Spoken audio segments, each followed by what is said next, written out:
Hello everyone. Today, we will learn how to paint a gouache composition that includes a ceramic jar, fruits, a stainless steel cup, and bottled water. The combination of these four elements allows us to practice rendering different textures, such as the smoothness of ceramic, the metallic quality of stainless steel, the natural color of fruits, and the transparency of water. We need to pay attention to the relationships between the objects, light and shadow changes, and the details of each object to create a harmonious and layered composition. Step 1.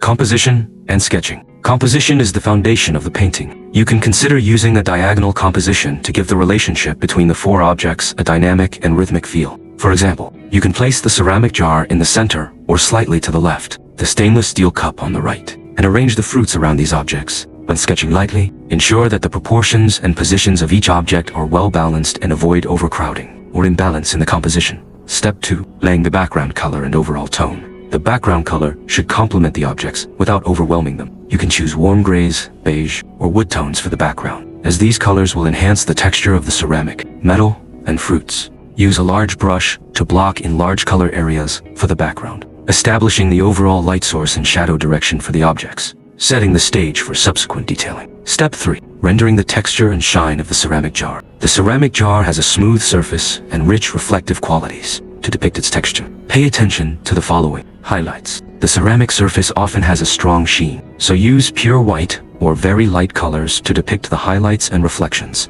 Shadows. The shadows of ceramic objects are usually soft, so use gray or light brown tones to create depth and roundness. Decorative details. If the ceramic jar has patterns, use a fine brush to carefully render the details, paying attention to the translucency and material feel of the design. Step 4. Depicting the metallic texture of the stainless steel cup. The metallic texture of the stainless steel cup is crucial in this composition. Use highlights and reflections to depict its smooth surface. Highlights. Apply bright white or cool tones to the reflective parts of the cup, particularly where the light source is located. Shadows. Use dark gray or cool tones for the shadowed areas to enhance the three-dimensional effect. Reflections.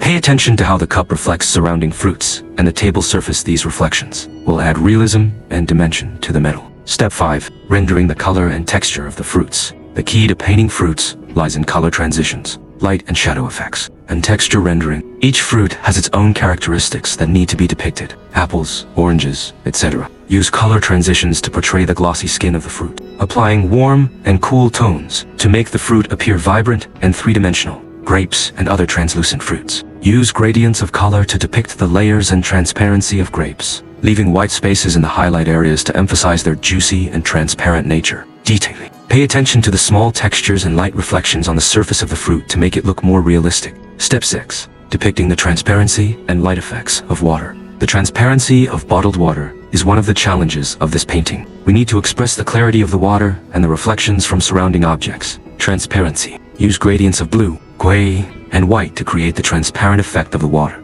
Avoiding flat color application. Use gradual transitions to simulate the depth of the water. Reflections. The water surface will reflect surrounding objects, so it's important to render the reflections of the fruits and the cup on the water's surface, adding liveliness to the composition. Highlights and shadows. The water in the cup or jar should have some highlights. Use a blend of white and gray to create depth and dimension in the water. Step 7. Adjusting light, shadow, and details. Once the details of all the objects are complete, review the overall light and shadow relationships. Enhance the highlights in key areas, especially on the ceramic jar, stainless steel cup, and fruit surfaces. Deepen the shadows to ensure that each object has clear dimensionality. Smooth transitions between the background and objects should be natural, avoiding harsh edges and maintaining harmony throughout the painting.